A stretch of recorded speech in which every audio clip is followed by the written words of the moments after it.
May the name of the Lord be glorified. We welcome all of you in the glorious and blessed name of our Lord and Savior Jesus Christ. We also welcome on behalf of the Kodambakam Christian Brethren Assembly and the GLM Bookshop Ministries in Chennai. To begin with, it is our usual practice to start the meeting with a word of prayer. So we'll start the meeting with a prayer. Our gracious and loving Heavenly Father, glorious God, we thank and praise Thee for this blessed evening time that was granted unto us to remember Thee, not only remember Thee, but come to the Word, to Thy Word, which is living, which is a light to us, and we praise Thee for that. Father, as we dwell ourselves, as we glean ourselves, as we come to Thy Word, Lord, we pray that Thou may grant us the best of the manna, the spiritual food that is required for this evening time also. We thank and praise Thee for all what Thou hast done till now. Lord, Father, we pray for Brother Dharmaraj from Mavali Kare, Kerala, and we pray for the dear servant that he may deliver in Thy strength the words that are apt for us, suitable for us, and which we require in all wisdom for Thy glory. Pray for Brother Samuel Martin from Pondicherry, also going to translate the Bible study, the message from English to Tamil. Lord, we pray that Thy hands be with him also. Father, we pray that the suitable words may be given at the right time for Thy dear one. Lord, we pray for Brother Java Singh from Kadalur. He is going to sing the songs. Lord, pray for him and his family and all his needs. Lord, thank Thee for being with us. And we pray for every dear one who's come in, who's joined, and pray for those who are going to join. Lord, we remember them, to remember all of us to Thy throne of grace. Be with us and guide us. Pray for all time. May Thy presence be with us. We offer this prayer in the holy, righteous, and almighty name of our Lord and Savior, Jesus Christ. Amen. Now we are going to the singing time.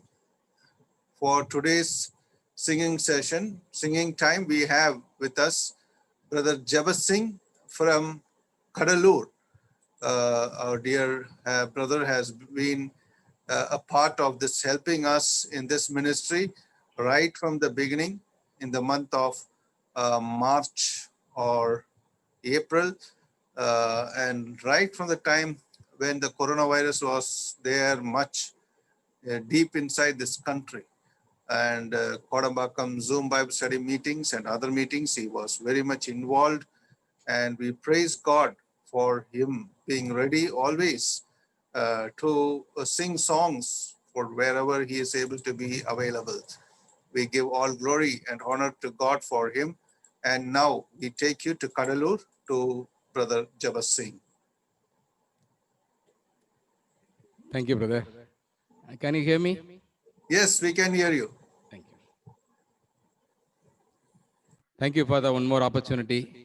மீண்டுமாக உங்களோடு இணைந்து தேவனை துதிக்கும்படியாக தேவன் கொடுத்த கிருபைக்காக நான் தேவனுக்கு நன்றி செலுத்துவோம். முதலாக நான் பாடப்போகின்ற பாடல் நம்முடைய பாடல் புத்தகத்தில் இருக்கக்கூடிய 455வது பாடல், சாங் நம்பர் 455. சமாதானம் ஓதும் இயேசு கிறிஸ்து இவர்தாம் இவர்தாம் இவர்தாம். இது ஒரு பழைய பாடல், 60-70 ஆண்டுகளுக்கு மேலாக அல்லது 80 ஆண்டுகளுக்கு மேலாக உள்ள ஒரு பாடல். இதனுடைய சில வரிகள், இதனுடைய தமிழ் வேதநாயக சாஸ்திரியார் இது போன்ற பாடல் ஆசிரியர்கள் எழுதின பாடல். இதனுடைய தமிழ் ஒருவேளை நமக்கு பரிச்சயமாக இல்லாமல் இருக்கலாம், ஆனால் இதனுடைய அர்த்தம் மிக ஆழமான அர்த்தம். நமது ஆதி பிதாவின் திருப்பாலர் இவர், அனுகூலர் இவர், மனுவேலர் இவர் என்று சமாதானம் ஓதும் இயேசு கிறிஸ்து இவர்தாம் இவர்தாம் இவர்தாம் என்கின்ற பாடலை பாடலாம். Song number 455.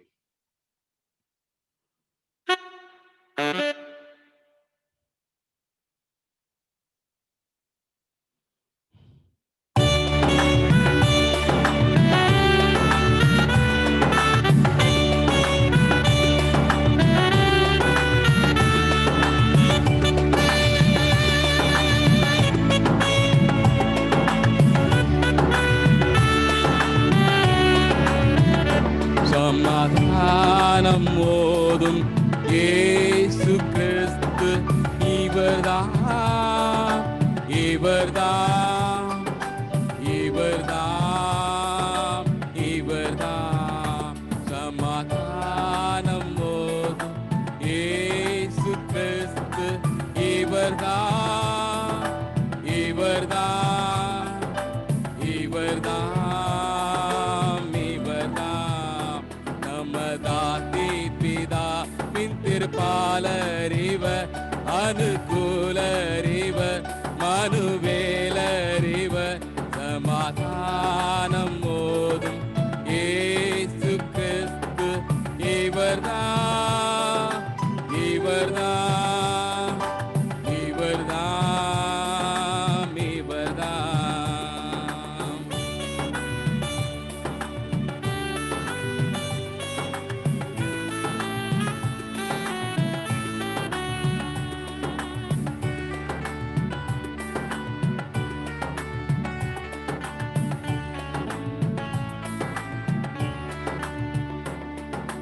நேய கிருபையின் ஒரு செய்யறிவர் பரமராயறிவர் நமதாயறிவர்.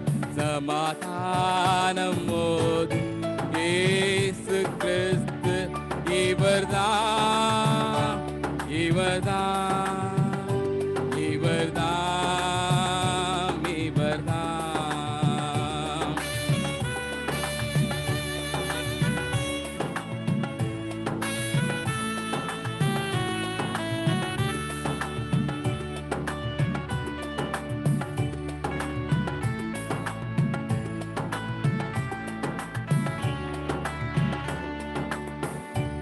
அதிநரர் செய்த தீதரவெறி அடி ஆனந்தமாய் அடியார் சொந்தமாய். சமாதானம் ஓதும் இயேசு கிறிஸ்து இவர்தாம் இவர்தாம் இவர்தாம் இவர்தாம்.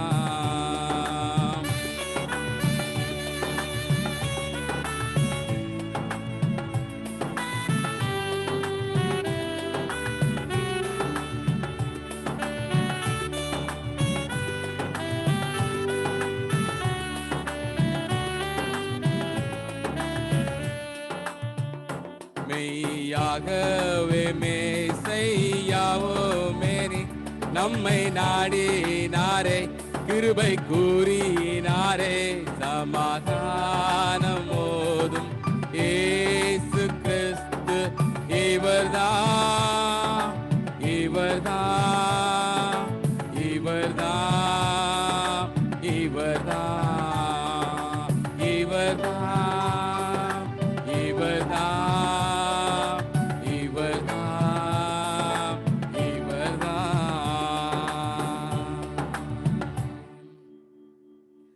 தேங்க்யூ. நம்ம அடுத்தபடியாக பாடப்போகின்ற பாடல் ஒரு மிஷன் சாங். ஆழக்கடலிலே மீன்கள் பல உண்டு, அதையும் பிடித்திட மீனவர் பலர் உண்டு. உலகத்திலே மீன்களை நாம் வேதத்திலே பார்க்கின்ற பொழுது பேதுருவிடத்தில் ஆண்டவர் சொல்கின்ற பொழுது நான் மனுஷரை பிடிக்கிறவராக உங்களை மாற்றுவேன் என்று சொல்லி. இந்த உலகம் என்பது ஒரு மிஷன் ஃபீல்டு. இந்த மிஷன் ஃபீல்டிலே நிறைய மீன்கள் இருக்கின்றது. அந்த மீன்களை பிடிப்பதற்கு பலர் இருக்கிறார்கள். ஆனால் பரிதபித்து அந்த மீன்களை பிடிப்பதற்கு நாம் இருக்கிறோமா என்று ஒரு அழைப்பின் ஒரு பாடல். ஆழக்கடலிலே மீன்கள் பல உண்டு.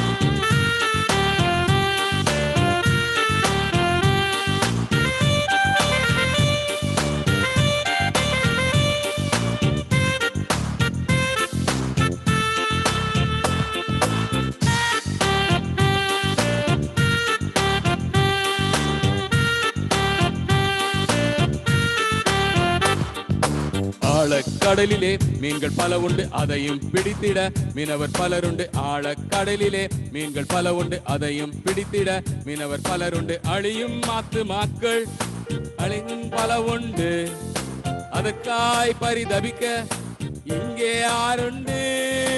அழியும் ஆத்துமாக்கள் உலகில் பல உண்டு அதற்காய் பரிதபிக்க இங்கே யாருண்டு.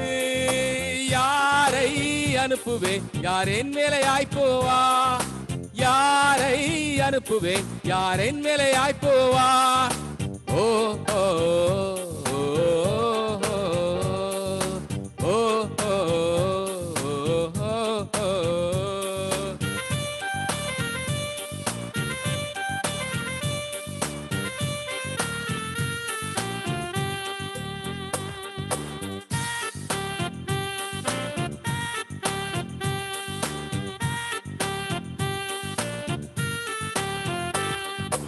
அலையைப் போலவே அலைந்து திரிந்திடும் அமைதியை இழந்து அதிருப்தி அடைந்திட்ட.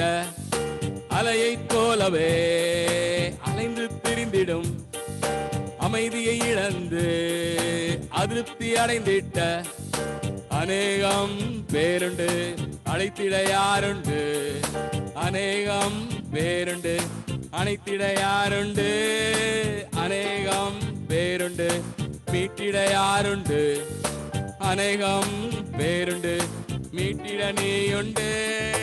யாரை அனுப்புவேன் யார் என் மேலையாய் போவா. யாரை அனுப்புவேன் யார் என் மேலையாய் போவா. ஓ ஓ ஓ ஓ.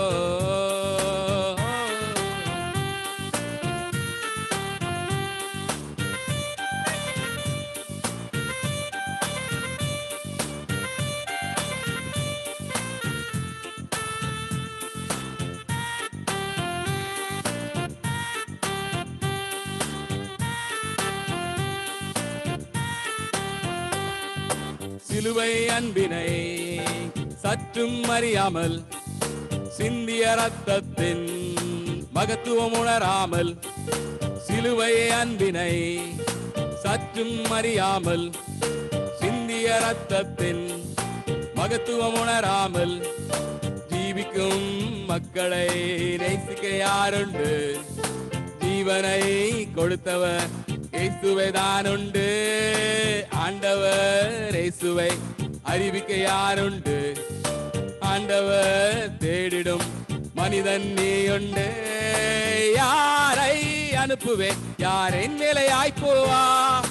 யாரை அனுப்புவேன் யார் என் மேலையாய் போவா. ஓ ஓ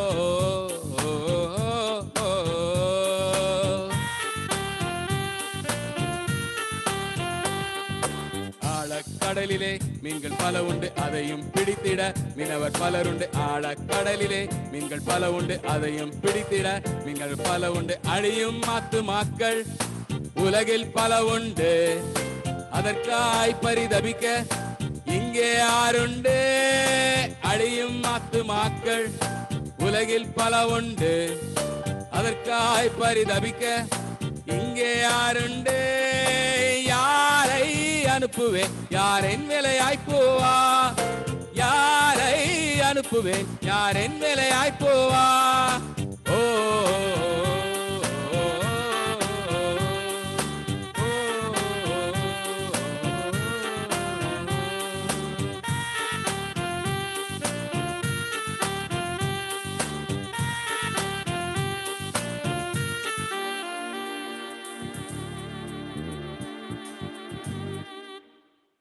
Thank you, brother.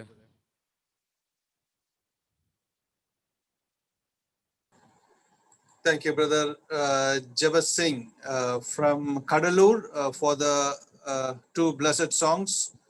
And we praise God for the reminder that we have a great mission field.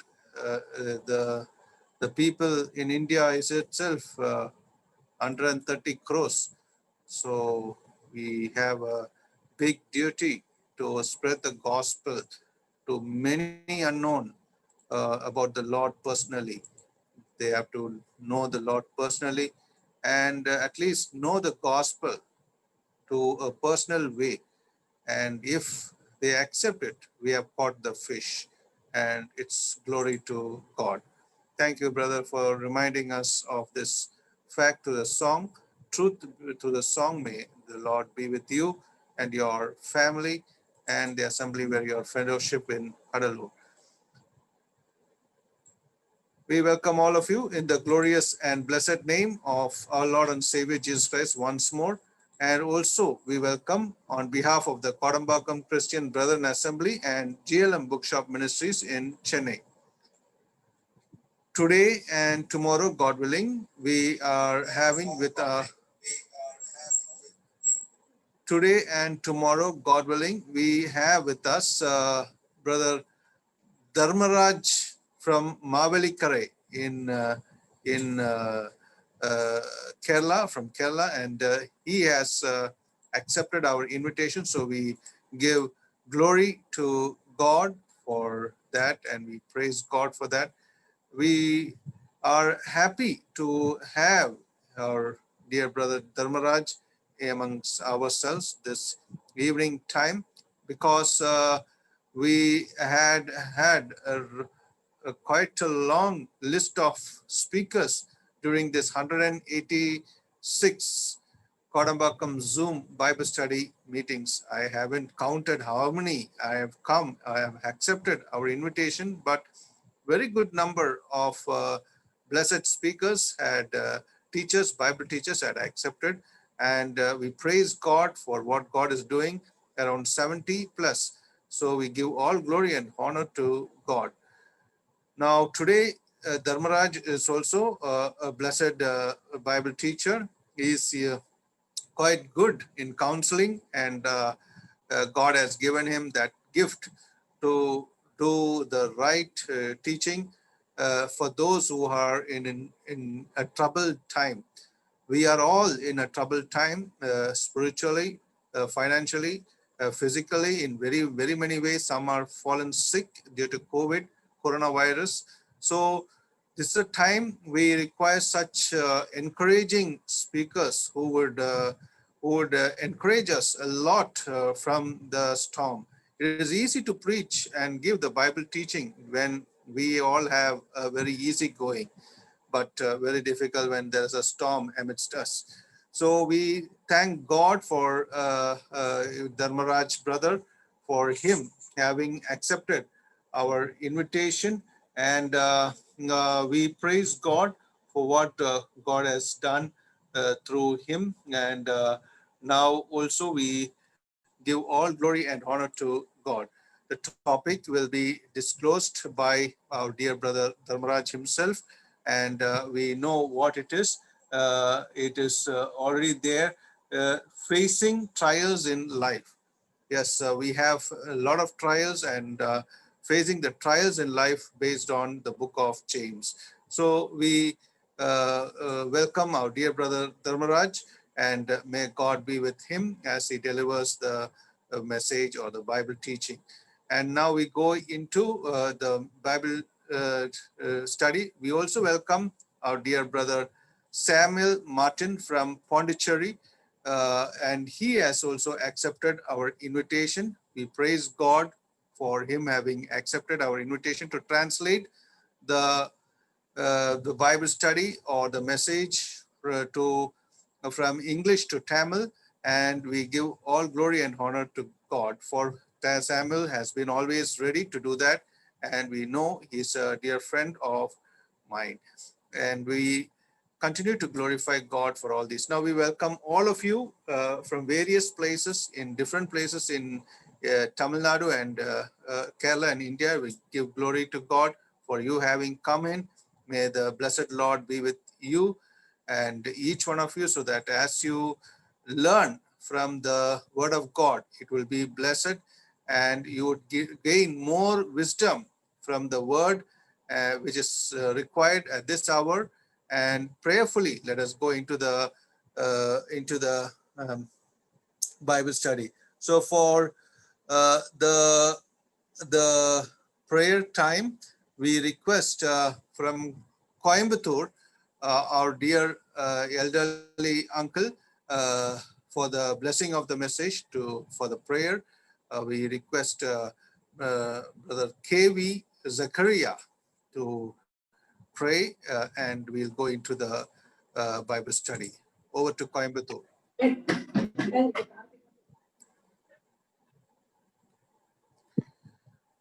ஐயோ அதுக்குள்ள போச்சு. Hello. Yes, uncle, please. You can hear? Yes, we can hear you. Okay, thank you.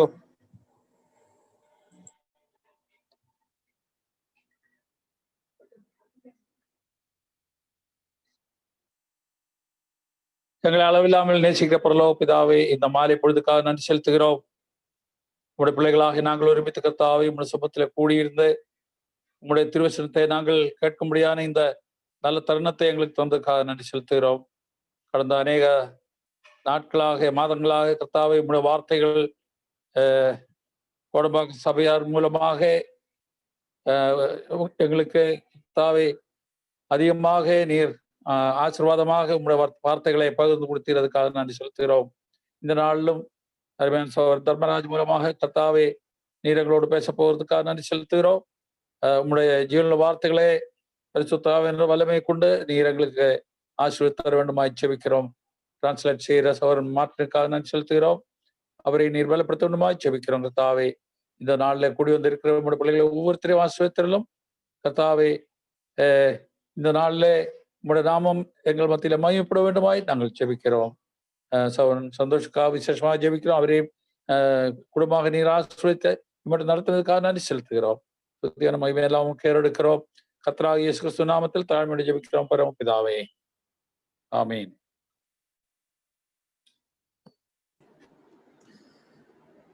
May the name of the Lord be glorified. Greetings to you all in the name of the Lord and Savior Jesus Christ.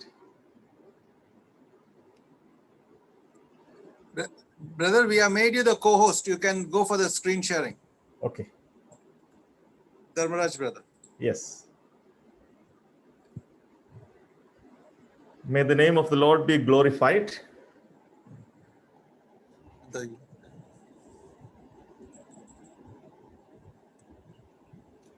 கர்த்தருடைய பரிசுத்த நாமம் மகிமைப்படுவதாக. And it is my privilege to be with you in sharing God's word. கர்த்தருடைய வார்த்தையை உங்களோடு கூட பகிர்ந்து கொள்வது என்னுடைய பாக்கியமாய் கருதுகின்றேன். As it is announced that we are going to look into the topic facing trials. ஏற்கனவே அறிவித்தபடி நாம் சோதனைகளை எதிர்கொள்வது என்கிற தலைப்பிலே நாம் சிந்திக்க இருக்கின்றோம். I don't have to tell you about this because for the last 1 year we have been facing the trials. இதை குறித்து நான் உங்களுக்கு அதிகமாய் சொல்ல வேண்டும் என்று தேவையில்லை. கடந்த 1 வருடமாக நாம் அதிகமான சோதனைகளையே எதிர்கொண்டு வருகின்றோம். But what does the scripture say about facing trials? ஆனால் வேத வாக்கியங்கள் சோதனைகளை எதிர்கொள்வதை குறித்து என்ன சொல்லுகிறது? So our meditation portion for tonight is James chapter 1 verses from 1 to 12. இந்த சாயங்கால வேளையிலே நம்முடைய தியானத்திற்காக யாக்கோபின் நிருபம் 1ஆம் அதிகாரம் 1 முதல் 12 வசனங்களை நாம் எடுத்துக்கொள்ளலாம். And here James says that let us face trials with divine perspective. யாக்கோபு இப்படியாய் சொல்லுகின்றார், நாம் சோதனைகளை தெய்வீக பார்வையோட தெய்வீக கண்ணோட்டத்தோட அதை எதிர்கொள்வோம் என்று சொல்லுகின்றார். And let us face trials for a divine purpose. சோதனைகளை தேவ நோக்கங்களுக்காக நாம் எதிர்கொள்வோம். And let us face trials through divine provisions. தேவன் கொடுக்கின்ற பலத்தினாலே அவர் கொடுக்கின்ற பராமரிப்புகள் ஏதுக்கள் மூலமாக இந்த சோதனைகளை நாம் எதிர்கொள்வோம். So these are the 3 things we are going to look into this text. இந்த 3 காரியங்களை தான் நாம் இந்த பகுதியிலிருந்து சிந்திக்க இருக்கின்றோம். So let us quickly move to the author. Who is the author of this epistle? இந்த நிருபத்தை ஆக்கியோன் எழுதினவர் யார் என்று நாம் பார்க்கலாம். Well, there are 4 James in New Testament. புதிய ஏற்பாட்டிலே 4 யாக்கோபுகளை குறித்து நம்மால் காண முடியும். First one is, one among the 12, his name is James, but he is a son of Zebedee. முதலாவது 12 ஒருவராகிய யாக்கோபு, அவர் செபதேயுவின் குமாரனாய் இருக்கின்றார். Second one is also one among the 12. He is a son of Alphaeus, also called James the Less. இரண்டாவது நாம் பார்க்கின்ற அந்த யாக்கோபு அவர் அல்பேயுவின் குமாரனாய் இருக்கின்றார். அவர் சின்ன யாக்கோபு என்று அழைக்கப்பட்டவர்.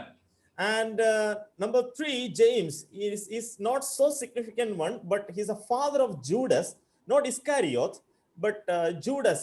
You know, the other nickname for Judas is Thaddeus, about whom we see in Acts 1:13. மூன்றாவதாக நாம் பார்க்கின்ற யாக்கோபு அவர் யூதா அல்லதென்றால் ததேயு அவருடைய தகப்பனாய் இருக்கின்றார். And fourth one is none other than the brother of Jesus. நான்காவது நாம் காண்கிறது இயேசு கிறிஸ்துவினுடைய சகோதரர். And from so many facts we can come to the conclusion that it was the James, the brother of Jesus, wrote this epistle. அநேக குறிப்புகளிலிருந்து இயேசுவின் சகோதரராகிய யாக்கோபு தான் இந்த நிருபத்தை எழுதியிருக்க கூடும் என்று நாம் முடிவு செய்கின்றோம். But I am not going to spend time to prove that. It is generally accepted that it was James, the brother of Jesus, wrote this epistle.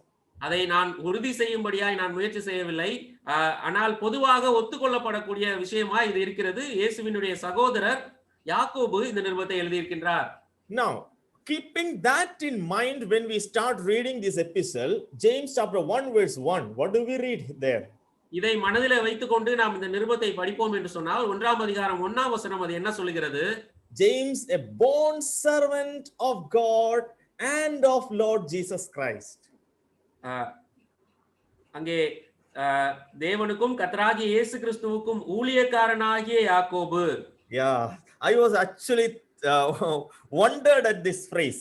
I thought of myself, if I were writing a letter, இதை நான் வாசித்து நான் ஆச்சரியப்பட்டேன். ஒருவேளை நான் இந்த கடிதத்தை எழுதுகிறவனா இருப்பேன் என்று சொன்னால், well, if I write a letter, not this epistle, because I am not controlled by the Spirit and all, but I am just writing a letter. ஒருவேளை இந்த கடிதம் என்று அல்ல, நான் ஒரு கடிதத்தை ஏதோ ஒரு கடிதத்தை நான் எழுதுகின்றேன் என்று வைத்துக் கொண்டால், I would definitely write, if I was in the place of James and Jesus is my brother, I would definitely write a born servant of God but brother of Jesus. ஒருவேளை கர்த்தராகிய இயேசு கிறிஸ்து என்னுடைய சகோதரர் என்று அப்படி இருக்கும் பட்சத்திலே நிச்சயமாய் நான் ஒரு ஊழியக்காரன் என்றும் அதே நேரத்தில் இயேசு கிறிஸ்துவினுடைய சகோதரன் என்கிற ஒரு வார்த்தையும் நான் சேர்த்துதான் எழுதுவேன். But he did not write that. ஆனால் இவர் அப்படி அங்கே எழுதவில்லை.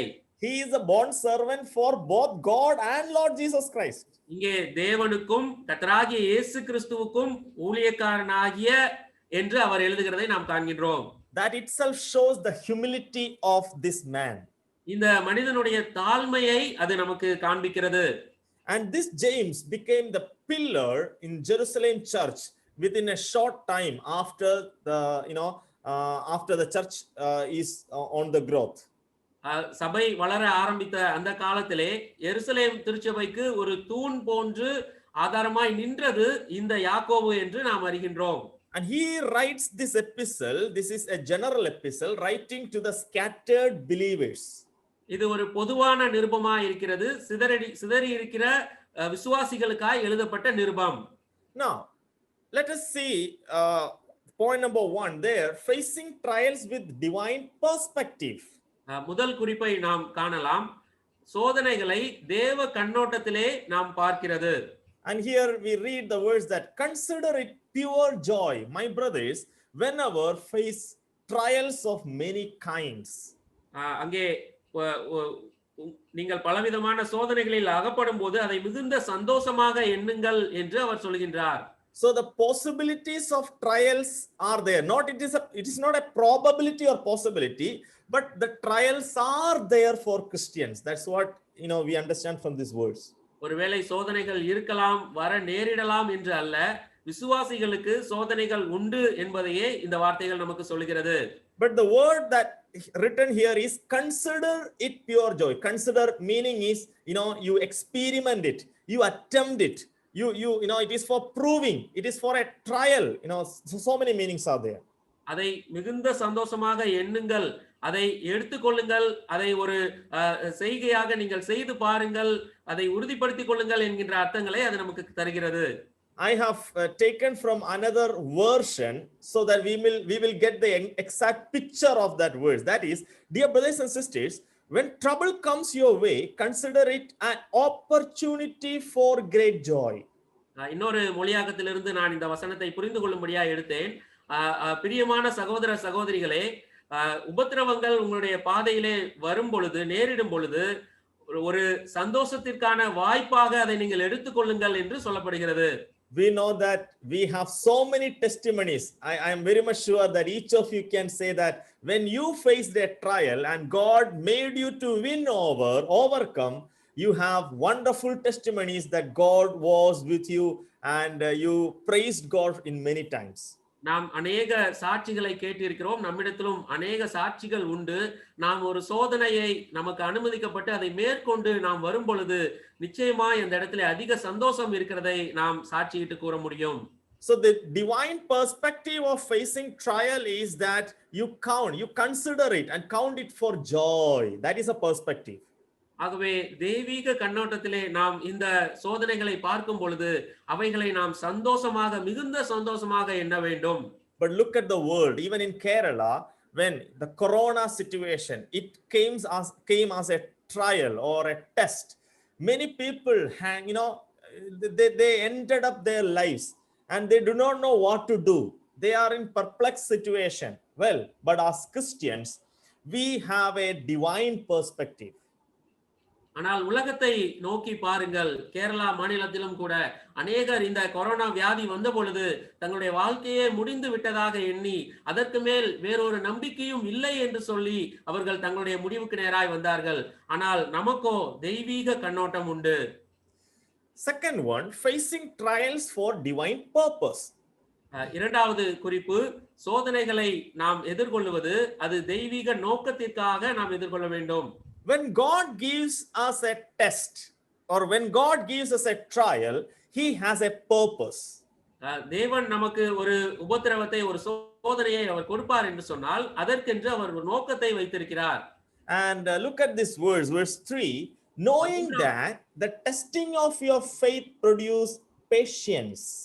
மூன்றாவது வசனத்தை பாருங்கள். உங்கள் விசுவாசத்தின் பரீட்சையானது பொறுமையை உண்டாக்கும். Well, my cousin brother, years back, he was very little boy. He went for karate class. என்னுடைய உறவினரான ஒரு சகோதரர், அவர் சிறு பையனா இருக்கும் பொழுது கராத்தே வகுப்பிற்கு அவர் சென்றார். He was not a believer, but he was a very fat boy actually. விசுவாசியான சகோதரனாய் இருக்கவில்லை, ஆனால் மிக நல்ல ஸ்திரமான கொஞ்சம் குண்டான ஒரு பையனாய் அவர் இருப்பார். So he went to karate just to reduce his fatness. அவர் கராத்தே வகுப்புக்கு சென்று தன்னுடைய பருமனை குறைக்க வேண்டும் என்று அவர் சென்றிருந்தார். So I just sometime I go to his house and I asked him, "Hey man, what did you learn? What are the steps? You teach me also." நான் அவருடைய வீட்டிற்கு செல்லும் பொழுது என்னெல்லாம் நீ கத்துக்கிட்ட, எனக்கு அதுல ஒரு சில ஸ்டெப்ஸ் எல்லாம் சொல்லி கொடு என்று சொல்லி நான் கேட்பேன். So he calls me Chetai, brother. He said, master is always teaching us that you need to defend, not to fight. Karate is for defend, not to fight. He always tells that only. அண்ணா, என்னுடைய ஆசிரியர் எப்பொழுதுமே karate பயின்று நாம் மற்றவர்களை அடிப்பதற்காக அல்ல, நம்மை தற்காத்துக் கொள்வதற்காக, அதற்காகவே என்று சொல்லி எனக்கு சொல்லிக் கொடுக்கிறார் என்று அவன் சொன்னான். So after the learning of karate, I asked him, so what did you learn after all? So he said, if somebody comes to fight, we should not fight all of a sudden. We need to keep calm. We should have patience first. அங்கே karate எல்லாம் அவர் படித்து முடித்ததற்கு பின்பதாக நான் கேட்டேன், கடைசியாக நீ என்னதான் கற்றுக்கொண்டாய் என்று. அவர் சொன்னார், யாராயிலும் நம்மை தாக்க வரும் பொழுது நாம் தாக்க தேவையில்லை, நாம் பொறுமையாய் நிற்க வேண்டும், பொறுமையை நான் கற்றுக்கொண்டேன் என்று அவர் சொன்னார். So testing or Christian trials gives us patience. ஆகவே கிறிஸ்தவ சோதனைகள், உபத்திரவங்கள் நமக்கு பொறுமையை கற்றுக் கொடுக்கிறது. Actually, the word patience in various translations, so many renderings are there, different meanings. Steadfastness is another word for this. பொறுமை என்பதற்கு வெவ்வேறு அர்த்தங்கள் உடையதாய் மொழியாக்கம் செய்யப்படுகிறது. ஸ்திரத்தன்மை என்கிறதும் அதற்கு அர்த்தம் உடையதாகிறது. Well, all of you know cricket bat, right? நாம் கிரிக்கெட் பேட் நாம் அறிந்திருக்கிறோம் அல்லவா? When a new bat is bought, a small kind of hammer will be given for tampering. புதிய ஒரு பேட் வாங்கும் பொழுது அதோட கூட சேர்த்து ஒரு சிறிய சுத்தியலும் கொடுப்பார்கள், அதை வைத்து அதை அடிக்க வேண்டும். So which means tampering means you need to hit that bat hard little by little, so that, the cork ball is going to hit in the match. But if all of a sudden it hits, it may break off. அந்த சிறிய சுத்தியலை வைத்து அவ்வப்போது கொஞ்சம் கொஞ்சமாக தட்டி அதை நாம் பலமாக்க வேண்டும். ஏனென்றால் அந்த கார்க் பால் அது வந்து விளையாட்டின் போது பலமாய் பட்டால் அந்த பேட் ஒருவேளை உடைந்து விடும். So when you hit hard and hard and hard, it can face so many cork balls. Even the fastest ball it can face, and it can move it away to 6 அந்த சுத்தியலை வைத்து கொஞ்சம் கொஞ்சமாக கடினமாய் நாம் அடித்து வரும் பொழுது அது பலமுள்ளதாகும். மிக வேகமாக வரக்கூடிய பந்தா இருந்தாலும் விளையாட்டின் போது அந்த பந்தை அது சிக்ஸருக்கு அது அனுப்பிவிடும். Another example I can say from my life for steadfastness is about my grandma. இந்த ஸ்திரத்தன்மையை குறித்து இன்னொரு எடுத்துக்காட்டாக என்னுடைய பாட்டியம்மாவை நான் சொல்ல முடியும். She is with the Lord now. இப்பொழுது அவர்கள் கர்த்தரிடத்தில் இளைப்பாறிக் கொண்டிருக்கின்றார்கள். And I have observed my childhood that when she cut fish, when she prepare fish, sometime her hand will be cut off here. நான் சிறு வயதிலே அவர்களை பார்த்து கொண்டிருக்கும் பொழுது அவர்கள் மீன் சமைப்பதற்காக அதை அவர்கள் மீன் நறுக்கி கொண்டிருக்கும் பொழுது ஒருவேளை அவருடைய கரங்களிலே அந்த கத்தி பட்டுவிடும்.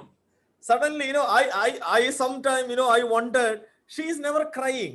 What she will do, she will put some ashes and she will apply and she will continue the work. நான் அதை பார்த்து அவர்கள் அழப்போகிறார்கள் என்றெல்லாம் நினைப்பேன். அதை குறித்து கொஞ்சமும் சட்டை செய்யாமல் கொஞ்சம் சாம்பலை எடுத்து அதிலே போட்டுவிட்டு மறுபடியும் வேலையை அவர்கள் தொடர்வார்கள். But in my childhood, I remember, when my finger was cut off, I was crying a lot. I couldn't control the pain. நான் சிறு வயதிலே இருக்கும் பொழுது ஒருவேளை என்னுடைய கரங்களிலே என்னுடைய கையிலே அப்படி கத்தி எதுவும் பட்டுவிட்டால் நான் அதிகமாய் அழுகிறவனாய் இருப்பேன். என்னால் வலியை அங்கே பொறுத்து கொள்ளவே முடியாது. What's the difference? என்ன வித்தியாசம் அங்கே இருக்கிறது? Now she is an aged person. Many times her hand was cut off, but now it has become, she is into it and she has undergone a training. She got a steadfastness, stability. அங்கே அவர்கள் வயது முதிர்ந்தவர்களாய் இருக்கின்றார்கள். அநேக முறை அப்படி நேர்ந்திருக்க கூடும். அதிலே அதிகமாய் அவர்கள் பயிற்றுவிக்கப்பட்டிருக்கிறார்கள். அதிலே அவர்கள் கற்று தேறி இருக்கிறார்கள். இப்பொழுது அவர்கள் ஸ்திரமாய் அதிலே இருக்கின்றார்கள். My dear brothers and sisters, God has given us so many trials in the last time, and God did not made us to fail, but he was successfully, enabling us to go forward, right? அருமையான சகோதர சகோதரிகளே, நம்மை கர்த்தர் அநேக சோதனைகளுக்கு உட்படுத்தி இருக்கிறார். ஆனாலும் எங்கும் நாம் விழுந்து போய் விடாமல், நாம் தோற்று போகாமல், நாம் ஜெயிக்கும்படியாகவே கர்த்தர் நமக்கு உதவி செய்திருக்கின்றார். Another word for patience is endurance. அந்த பொறுமைக்கு இன்னொரு வார்த்தை அங்கே திடமாய் நிற்றல். See, which means stability. அங்கே ஸ்திரமாய், அங்கே தைரியமாய், உறுதியாய் நிற்றல். Yeah, so the தைரியம், that is the one. So soldiers, that Indian soldiers, when they they can go to Pakistan or wherever, they are courageous. Why? Because such a training they received. It's a hard training. ராணுவ வீரர்கள், இந்திய ராணுவ வீரர்கள் அவர்கள் பாகிஸ்தான் சென்றாலும் எங்கே சென்றாலும் அங்கே வீரமாய் தைரியமாய் அவர்கள் நிற்கிறார்கள். ஏனென்றால் அதற்குரிய பயிற்சி அவர்களுக்கு கொடுக்கப்பட்டிருக்கிறது. God needs some strong Christian soldiers for him. கர்த்தருக்கு மிக உறுதியான வீரர்கள், விசுவாச வீரர்கள் அவருக்கு தேவையா இருக்கிறது. And he makes us to go through some training. அவர் நம்மை பயிற்சிகளின் ஊடாய் நடத்துகின்றார்.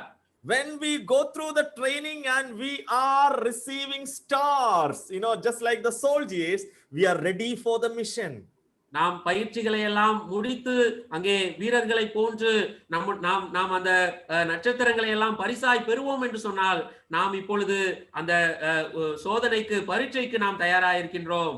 So then we will be rewarded for our effort also. அதற்கு பின்பதாக நம்முடைய முயற்சிக்கு ஏற்ற பலனும் அங்கே கொடுக்கப்படும். So this is the purpose, divine purpose of trials. இதுதானே தெய்வீக நோக்கமாய் இருக்கிறது, சோதனைகளினுடைய தேவ நோக்கம். And the scripture says again that but let the patience have its perfect work, that you may be perfect and complete, lacking nothing. நீங்கள் ஒன்றிலும் குறைவுள்ளவர்களாய் இராமல் பூர்ணராயும் நிறைவுள்ளவர்களாயும் இருக்கும்படி பொறுமையானது பூரண கிரியை செய்ய கடவது. So which means God what is the purpose of God? Making us perfect for his work. தேவனுடைய நோக்கம் என்ன? நாம் ஒன்றிலும் குறைவுள்ளவர்களாய் இராமல் பரிபூர்ணராய் இருக்கும்படியாய் அவருடைய வேலைக்காக நம்மை பூரணப்பட்டவர்களாய் அவர் வைக்கின்றார். See, in Kerala we have bamboos. Bamboos are curved. You might have seen, bamboos. கேரளாவிலே அப்பேற்பட்ட அந்த பேம்பு ட்ரீஸ் அந்த மரங்களை நீங்கள் பார்த்திருப்பீர்கள். அவைகள் வளைந்து நெளிந்து இருக்கும். And I have seen in my childhood that some people, they cut bamboos and they keep it on the ground, and some of them, they keep some of the stones upon them, tie the rope, and they will pull it, or and tie it near the other trees and all, and they will keep fire in the two sides of this bamboo. அங்கே சிறு வயதிலே நான் இப்படியாய் பார்த்திருக்கின்றேன். அந்த மூங்கில் மரத்தை அவர்கள் எடுத்து அதை வெட்டி அதன் மேல் கல்லுகளை எல்லாம் வைத்து இரண்டு பக்கமும் அங்கே நெருப்பை கொளுத்தி அப்படியாய் அவர்கள் அதை அமைப்பதை நான் பார்த்திருக்கின்றேன். So I used to think, after a long time when I was reading this, I used to think, if that bamboo had a mouth, if the bamboo is trying to speak, what the bamboo will say? Oh, see, so much of weight is put on me, and my body is so much of pain. Fire is beside me. I am going to die. ஒருவேளை அந்த மூங்கில் மரத்திற்கு விதமாய் வாய் இருந்து அது பேசி இருந்தால் என்னவென்று நான் யோசித்திருக்கிறேன். இப்படி சொல்லி இருக்கும், என் மீது அதிக பாரத்தை ஏற்றிருக்கிறார்கள், கல்லுகள் எல்லாம் என் மேல் கிடக்கிறது, எனக்கு அருகாமையிலே நெருப்பு எரிந்து கொண்டிருக்கிறது, நான் மரிக்க போகிறேனே என்று சொல்லி அது கூச்சலிட்டு இருக்கும். And this person will come 2 or 3 or 4 days, he will repeat the things again and again. 3-4 நாட்களாய் அந்த நபர்கள் மறுபடியும் வந்து அதே வேலையை அதன் மீது செய்வார்கள். But maybe on the 5th day or after 1 week, he will come, he will untie all the rope, he will take away all the stones, but the bamboo will be shaped. The bamboo will be a straight ladder, and bamboo will be later placed on the shoulder of that person every time. அங்கே வந்து 5வது நாளிலே மேலே இருக்கிற கல்லுகளை எல்லாம் எடுத்து அதை சரியாய் பார்க்கும் பொழுது அது மிக நேராய் இருக்கின்ற ஒரு ஒரு கம்பாக இருக்கும். அதை வைத்து ஏணி எல்லாம் செய்து அந்த ஏணிப்படியை தங்களுடைய தோளின் மீது வைத்து தூக்கி சுமந்து செல்லத்தக்கதாக அதற்கு மேன்மை கிடைக்கும். When it was a curved bamboo, it is good for nothing. But when it undergone some trials, it is good for the better usage. அந்த மூங்கில் அது வளைந்து நெளிந்து இருக்கும் பொழுது அதனால் ஒரு பயனும் இல்லை. அது அவிதமாய் பயிற்சிகளுக்கு உட்படுத்தப்பட்டு அதிக கஷ்டத்தை அனுபவித்த பொழுது இப்பொழுது அது மேன்மை அடைந்திருக்கிறது, அநேகருக்கு உபயோகமாய் இருக்கிறது. And the psalmist says, the Lord is my shepherd, I shall not want. சங்கீதக்காரன் சொல்கின்றார், கர்த்தர் என் மேய்ப்பராய் இருக்கிறார், நான் தாழ்ச்சி அடையேன். David went through so many trials in life, but why? The purpose, divine purpose, is to make him perfect, complete, lacking nothing.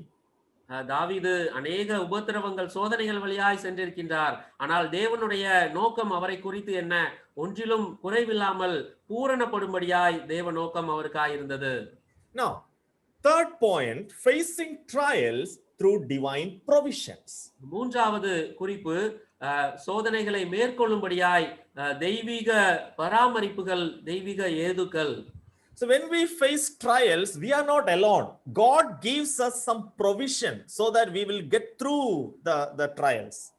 இப்படியாய் நாம் சோதனைகளை சகிக்கும் பொழுது நாம் தனியாக அவைகளை எதிர்கொள்வதில்லை. தேவன் அதை சகித்துக் கொள்ளும்படியாய் நமக்கு சில ஏதுக்களை, சில பராமரிப்புகளை அவர் வைத்திருக்கின்றார்.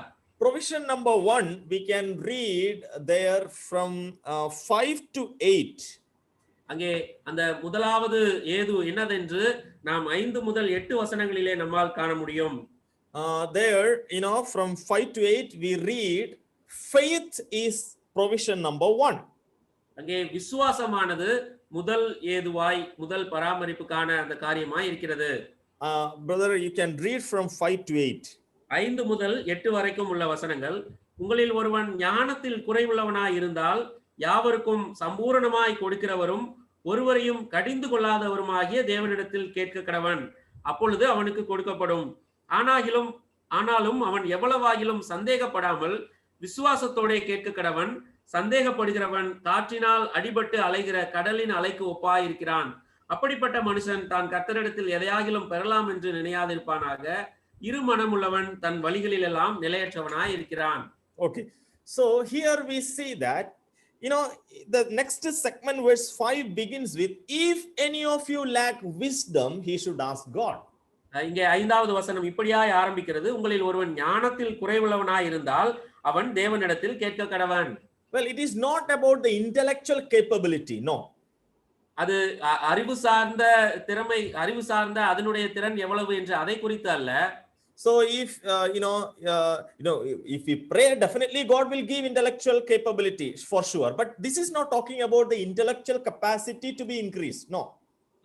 தேவனிடத்திலே ஜெபித்தால் நிச்சயமாய் நம்முடைய அறிவு திறனை அதிகரிக்க செய்வார், அது உண்மைதான். ஆனால் இங்கே பேசப்படுவது அதை குறித்து அல்ல.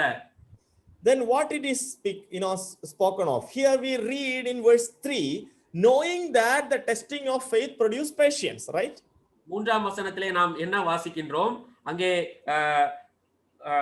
பொறுமையானது, விசுவாசத்தின் பரீட்சையானது பொறுமையை உண்டாக்கும். So if you lack that wisdom to understand that, oh, this test is not for my goodness, this test is to fail me, this is for my distraction. If you lack that wisdom to say that it is from God, you ask to God.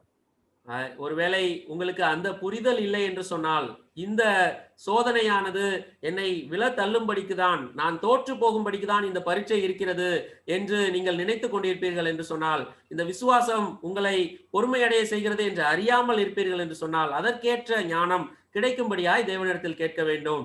So ask for the wisdom. Lord, why did you give this trial? I am not a strong believer, maybe I am weak. Please give me wisdom so that I may understand why this trial has come to me. Ask God for it. தேவனிடத்திலே இப்படியாய் நாம் கேட்க வேண்டும். கர்த்தாவே, எனக்கு ஏன் இந்த சோதனை? நான் இவ்விதமான ஒரு பலமான ஒரு விசுவாசியாய் இருக்கவில்லையோ? ஆண்டவரே, நான் இதிலிருந்து என்ன தெரிந்து கொள்ள வேண்டும்? அதற்குரிய ஞானத்தை எனக்கு தெரியப்படுத்தும்படியாய் சொல்லும் என்று அவரிடத்திலே நாம் கேட்க வேண்டும். So then James says again, when we ask God, definitely he gives generously. He will definitely give us wisdom to understand why the trials have come. நாம் தேவனிடத்திலே கேட்போம் என்று சொன்னால், அவர் தாராளமாய், அவர் மிக தாராளமாய் அதை குறித்து நாம் அறிந்து கொள்ளும்படியாய் நமக்கு அதை கொடுக்கின்றார், தெரிய பண்ணுகின்றார். That's what in verse 5 we read the second part. God gives generously without finding fault with us.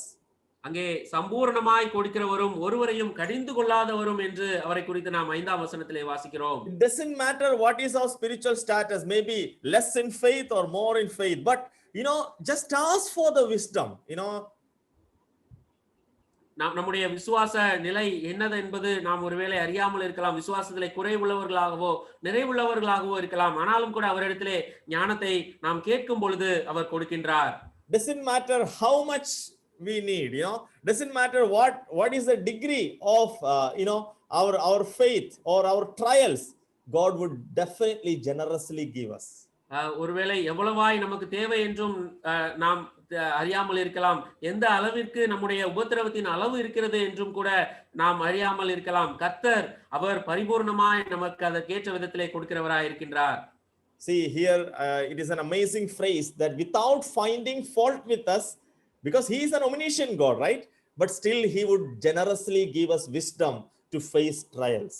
ஒருவரையும் கடிந்து கொள்ளாதவர், ஒரு குறையும் காணாதவர், அவர் எல்லாவற்றையும் அறிந்திருக்கிற சர்வ ஞானியான தேவன் தானே. ஆனாலும் கூட வசனம் இப்படி சொல்கிறது, ஒருவரையும் கடிந்து கொள்ளாதவரும் எல்லாருக்கும் பரிபூர்ணமாய் கொடுக்கிறவரும் என்று நாம் வாசிக்கிறோம். Again, James says one more thing in addition to that. But when he asks wisdom, he must believe but not doubt. இங்கே யாக்கோபு இன்னொரு வார்த்தையும் கூட சொல்கின்றார். அப்படிப்பட்டவன் கேட்கும் பொழுது அவன் விசுவாசத்தோட கூட கேட்க கடவன், சிறிதளவும் சந்தேகப்படாமல் விசுவாசத்தோட கேட்க வேண்டும். Because if a person, if he doubts, he is like the wave of the sea. அங்கே சந்தேகப்படுகிறவன் காற்றினால் அடிபட்டு அலைகிற கடலின் அலைக்கு ஒப்பாய் இருக்கிறான். We know the wave in the sea will never stay in one place. It will move on. கடலின் அலை அது ஒரே இடத்திலே நிற்காமல் அங்குமிங்கும் அலைந்து கொண்டே இருக்கும், அதை நாம் அறிந்திருக்கிறோம் அல்லவா? And that kind of man should not think that he will receive something from the Lord. அந்த விதமான மனிதன் தேவனிடத்திலே எதையாகிலும் பெற்றுக்கொள்ளலாம் என்று ஒருபோதும் நினைக்க கூடாது. That man, will he receive anything from the Lord? அப்படியாய் அலைப்படுகிற மனிதன் அவன் கர்த்தரிடத்திலே எதையாகிலும் பெற்றுக்கொள்ள முடியுமா? Well, James says that do not even dream. It is my own phrase, but here it is written, in verse 7. What is the Tamil translation? In Malayalam, in the nirubikirudhe, don't even think about it. That's what it is written. கனவிலே கூட அவன் அப்படி நினைக்க முடியாது. அதை நான் சொல்கிறேன். 7ஆம் வசனத்திலே என்ன சொல்லப்பட்டு இருக்கிறது? அப்படிப்பட்ட மனுஷன் தான் கர்த்தரிடத்தில் எதையாகிலும் பெறலாம் என்று நினையாதிருப்பானாக. Yeah, ninayada means don't even think about it, right? அதை குறித்து எப்போதும் அவன் நினைக்க கூட முடியாது. Which means faith is something that God has given us to face any trials in our Christian life. அப்படி என்றால் விசுவாசத்தை எந்த விதமான சோதனை வந்தாலும் அதை எதிர்கொள்ளும்படியாய் கர்த்தர் நமக்கு கொடுத்திருக்கின்றார். And if we are not utilizing that faith, you know what happens? This kind of people are double-minded. This man is a double-minded man and he is unstable in all he does. அவிதமாய் கொடுக்கப்பட்டிருக்கிற விசுவாசத்தை நாம் உபயோகிக்காமல் இருப்போம் என்று சொன்னால் அங்கே இருமனம் உள்ளவர்கள் ஆகின்றோம். இருமனம் உள்ளவன் தன் வழிகளில் எல்லாம் அவன் நிலையற்றவனாய் இருக்கின்றான். So I suppose that you remember the phrase that in verse 3, God gives trials so that we will be perfect and complete, or stability. That's what the purpose of God, right? நாம் முன்னதாக நாம் சிந்தித்தோம் அல்லவா? தேவன் சோதனைகளை அனுமதிப்பது நாம் ஸ்திரத்தன்மை உடையவர்களாய் பூரணப்பட்டவர்களாய் இருக்கும்படியாக. And in order to face trials, God gives us his help, that is faith. And if we are not utilizing that faith, what is the ultimate result? We are unstable. நாம் அப்படியாய் உபத்திரவங்களை சோதனைகளை சகிக்கும்படியாய் கர்த்தர் சில உதவிகளை முன்னேற்பாடுகளை நமக்கு கொடுக்கின்றார். அது நம்முடைய விசுவாசமாய் இருக்கிறது. அந்த விசுவாசத்தை நாம் உபயோகப்படுத்தாமல் போகும் பொழுது என்ன நேருகிறது? நாம் நிலையற்றவர்களாய் அங்கே இந்த ஸ்திரத்தன்மை இல்லாதவர்களாய் மாறி போகின்றோம். So in the same epistle you can see opposite words, so many opposite words, stable, unstable. இதே ஒரே நிருபத்திலே எதிரெதிரான வார்த்தைகளை எதிர்ச்சொற்களை நம்மால் காண முடியும். நிலையான, நிலையற்ற. So it depends on the faith. ஆகவே அது விசுவாசத்தின் அடிப்படையிலே விசுவாசத்தை பொறுத்து அமைகிறது. Look at this example of Abraham. When he was taking his lad Isaac to that mount to sacrifice him, this boy asked a question. அங்கே ஆபிரகாமினுடைய விசுவாசத்தை பாருங்கள். தன்னுடைய குமாரனாகிய ஈசாக்கை பலியிடும்படியாய் அந்த மலைக்கு அவன் அழைத்து சென்ற பொழுது அந்த சிறு பையனாகிய ஈசாக்கு கேட்ட கேள்வியை நிதானித்து பாருங்கள். Father, where is the lamb for the burnt offering? Fire and wood are there, but where is the lamb? அங்கே பலியிடும்படியாய் ஆடு எங்கே இருக்கிறது? அதற்கென்று நெருப்பும் கட்டையும் தயாராக இருக்கிறதே. But Abraham said, God himself will provide a lamb. Abraham சொன்னார், அதை தேவன் பார்த்துக் கொள்வார், அவர் தாமே அதற்குரிய ஆட்டை அவர் கொண்டு வருவார் என்று சொன்னார். Did Abraham say a lie to his son? தன்னுடைய மகனிடத்திலே ஆபிரகாம் ஒரு பொய் சொன்னாரா? No, he never said a lie. ஒருபோதும் அங்கே ஒரு பொய்யை சொல்லவில்லை. Or did he just say a comforting word? Don't worry about it, God will provide. Did he say simply? ஒருவேளை சாதாரணமாய் அது அவர் ஆறுதல் படும்படியாய் கர்த்தர் அதையெல்லாம் பார்த்துக் கொள்வார் என்று அப்படியாய் அவர் சொன்னாரா? No, he had a definite, he used his faith when he said it. அவர் நிச்சயத்தோட அதை சொன்னார். அவரிடத்திலே அதை சொல்லும் பொழுது விசுவாசம் இருந்தது. What kind of faith Abraham had? என்ன விதமான விசுவாசத்தை ஆபிரகாம் உடையவராய் இருந்தார்? In Hebrews chapter 11 and verse 17 and 19 we read that by faith Abraham, when God tested him, offered Isaac as a sacrifice.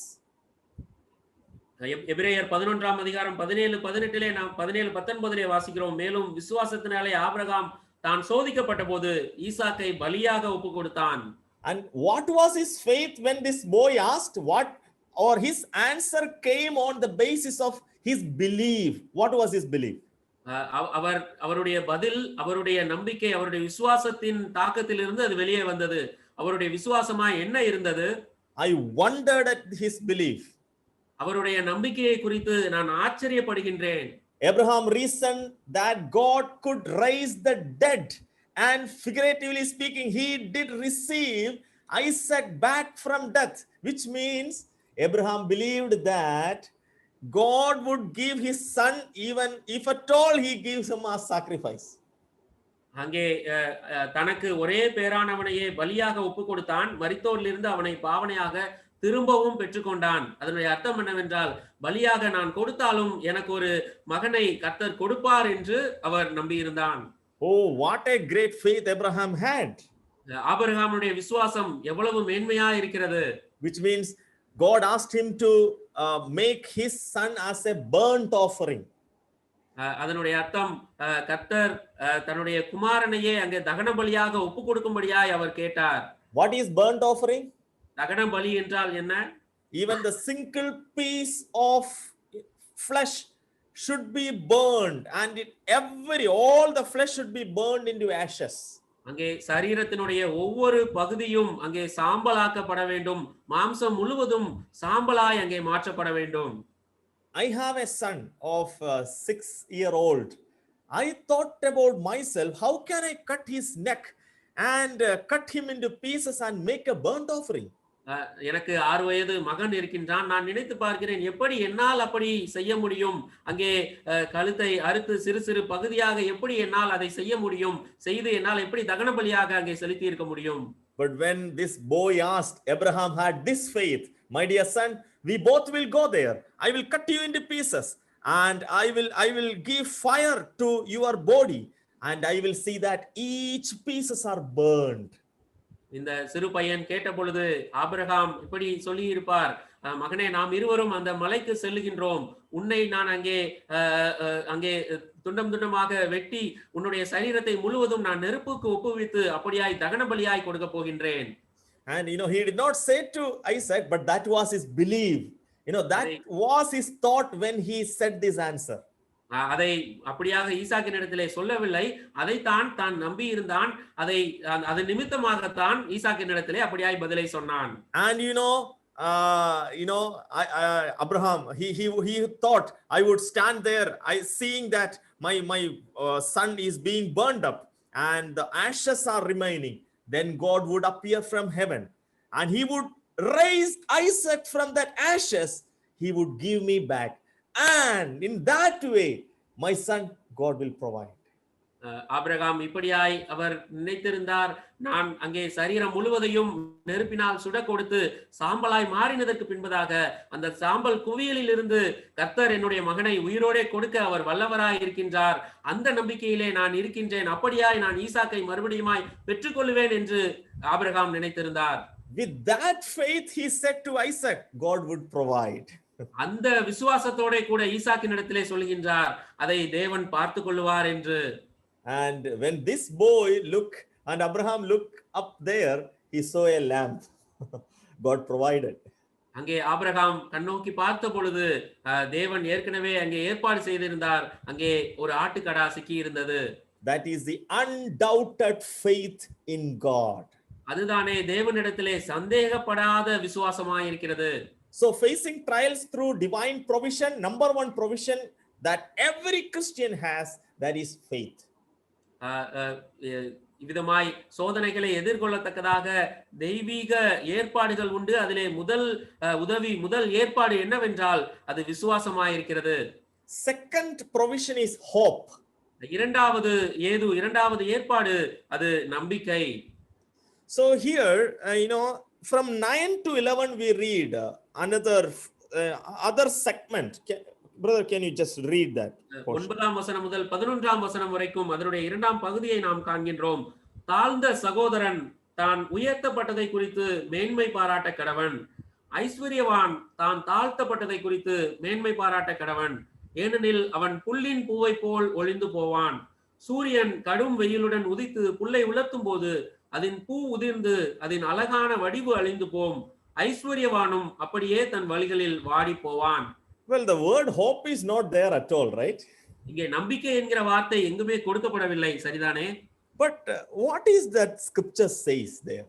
ஆனால் இங்கே வேத வாக்கியம் என்ன சொல்லுகிறது, எதை குறித்து பேசுகிறது? See, it is written here, the humble person ought to take pride in his where? In high position. How is it possible?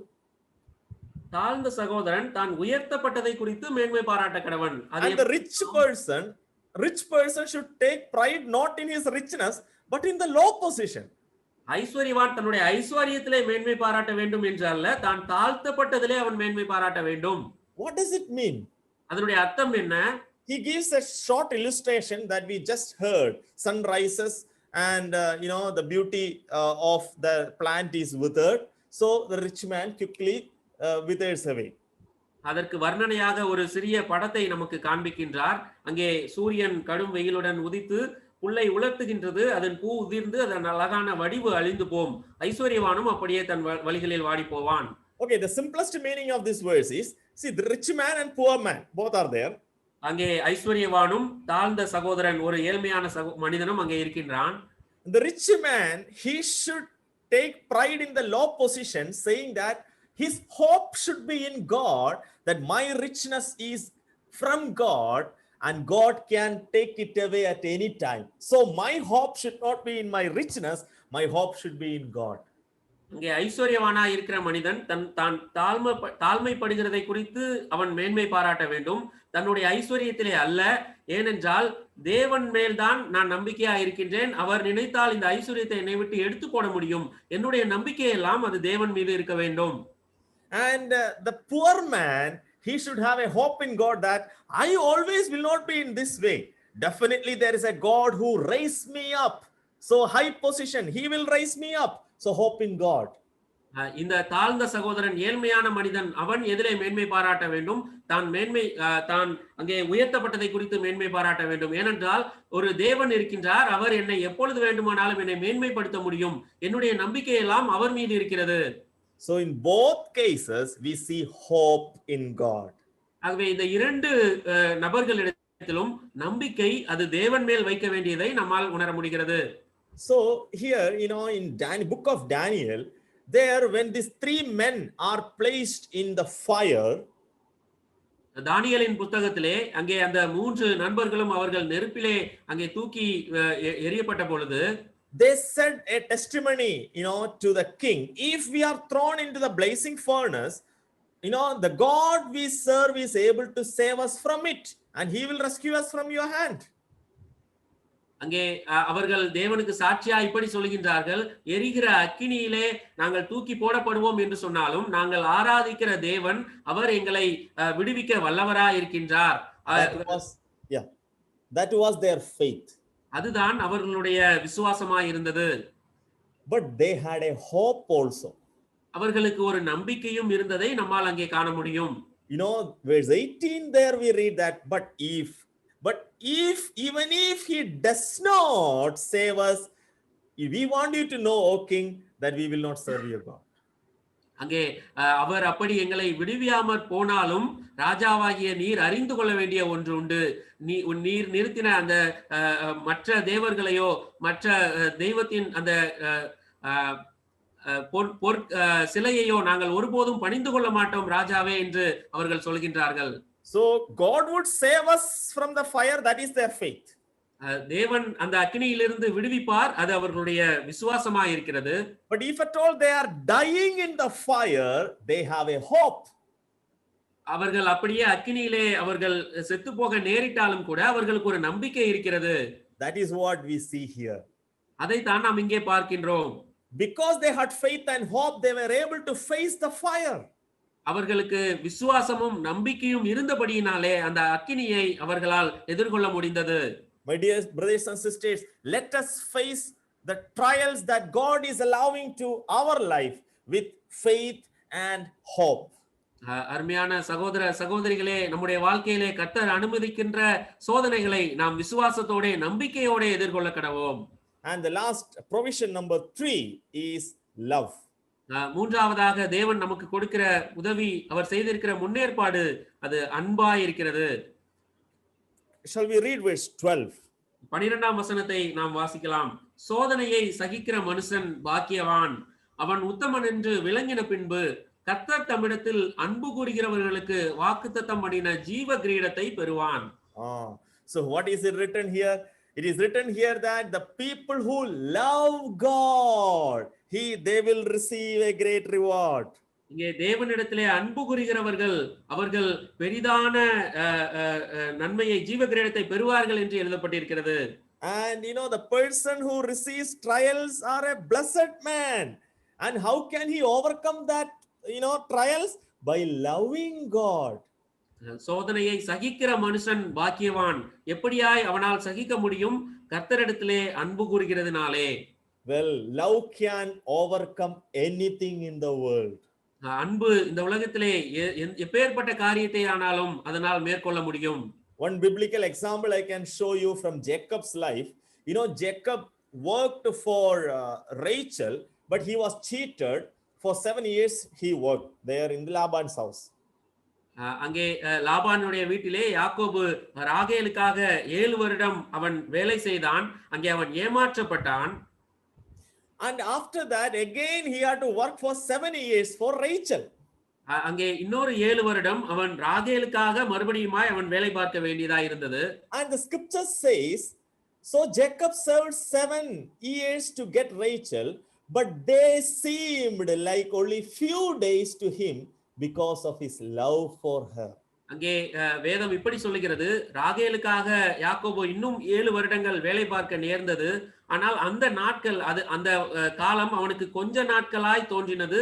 ஏனென்றால் அவள் மேல் அவன் கொண்டிருந்த அன்பு அப்படியாய் இருந்தது. Oh my dear brothers and sisters, when I was thinking, when I was reading this portion, if Jacob was trying to make a shed for the sheep and lifting so many heavy stones, working so hard, the love toward Rachel was bubbling in his heart. அங்கே ஒருவேளை நான் இப்படி நினைத்து பார்த்தேன், யாக்கோபு அங்கே ஒரு ஆடுகளுக்காக ஒரு இருப்பிடத்தை அவன் தயார் செய்து கனமான கற்களை எல்லாம் அவன் அடுக்கி கொண்டிருக்கும் பொழுது ராகேலுக்காக அவனிடத்தில் இருந்த அன்பு அதையெல்லாம் எளிதாய் தோன்ற செய்தது. Whatever trials come to our life, let us remember the Lord who suffered for us. நம்முடைய வாழ்க்கையிலே என்ன விதமான சோதனைகள் வந்தாலும் நமக்காய் எல்லாவற்றையும் சகித்த நம்முடைய கர்த்தரை நாம் நினைவில் கொள்வோம். He loved us unconditionally and he has chosen us as his children. So let us just give back our love in facing trial for him. அவர் எந்த ஒரு நிபந்தனையும் அற்ற நிலைமையிலே நம் மீது அன்பு வைத்தார். அவரிடத்திலே அவருக்காக நாம் நம்முடைய அன்பை அவர் மீது நாம் காட்ட கடவோம். When we look into church history, so many soldiers, Christian, strong soldiers have willfully gone into lion's den, willfully walked into furnace, fiery furnace, willfully walked into, before the sword, just because they loved the Lord. சபையின் வரலாற்றை நாம் எடுத்து பார்ப்போம் என்று சொன்னால் அநேக கர்த்தருடைய பிள்ளைகள் அவர்கள் தாமாக முன் வந்து அவர்களாக சொந்த விருப்பத்தோட கூட அவர்கள் வந்து அங்கே அக்கினிக்கு இரையாகவும் அங்கே சாவுக்கு நேராகவும் அவர்களாகவே முன்வந்து சென்றார்கள். ஏனென்றால் அவர்களுக்கு தேவன் மீது கொண்டிருந்த அன்பு அவ்வளவு பெரிதா இருந்தது. And I am going to just say one phrase. You give me an answer. 3 things are there. Faith, hope and love, and the greatest is அன்பு, விசுவாசம், நம்பிக்கை மூன்றும் நிலைத்திருக்கிறது. இவைகளில் எது பெரியது? Love. அன்பே பெரியது. So let us love the Lord and have faith in him. Let us keep our hope in God so that we can face trials. Yeah. ஆகவே தேவனிடத்திலே நாம் அன்பு கூறுவோம், அவரிடத்திலே நம்முடைய விசுவாசத்தை வைப்போம். அப்பொழுது நம்முடைய சோதனைகளை நம்மால் சகிக்க முடியும். So let us face trials with divine perspective for divine purpose through divine provisions. ஆகவே உபத்திரவங்களை, சோதனைகளை நாம் எதிர்கொள்ளும் போது அவைகளினூடே இருக்கின்ற தெய்வீக கண்ணோட்டங்களோட நாம் பார்ப்போம். தேவ நோக்கங்களை அவைகளை நாம் அறிந்து கொள்வோம். தேவனுடைய அந்த நோக்கங்களை நாம் நிறைவேற்றும்படியாய் அவருடைய ஏதுக்களை வைத்து நாம் சோதனைகளை எதிர்கொள்வோம். May his name be praised and let us face the trials whatever God is allowing and let us receive so many rewards from him. May his name be glorified. கர்த்தர் அனுமதிக்கிற சோதனைகளை நாம் எதிர்கொள்வோம். அவரிடத்திலே நாம் அதற்குரிய பலன்களை பெற்றுக்கொள்ள இருக்கின்றோம். கர்த்தருடைய நாமம் மாத்திரம் மகிமைப்படுவதாக. And I really thank my dear friend Samuel Martin for translating. என் கருமையான நண்பன் சாமுவேல் மார்ட்டின் மொழியாக்கம் செய்ததற்காகவும் நன்றி சொல்கின்றேன். And I also appreciate the ministry. God bless the ministry, and God willing, we will meet tomorrow with the next two verses. இப்படியாய் செய்யப்படுகின்ற இந்த ஊழியத்தை நான் இதை குறித்து அதிகமாய் இதை குறித்து அதிகமாய் நல்லதென்று நான் காண்கின்றேன். தொடர்ந்து இந்த ஊழியம் நிறைவேற்றப்பட கர்த்தர் உதவி செய்வாராக. May his name be glorified. கர்த்தருடைய நாமம் மகிமைப்படுவதாக. Praise be to God. What love can do is conquer the whole world in Christ Jesus.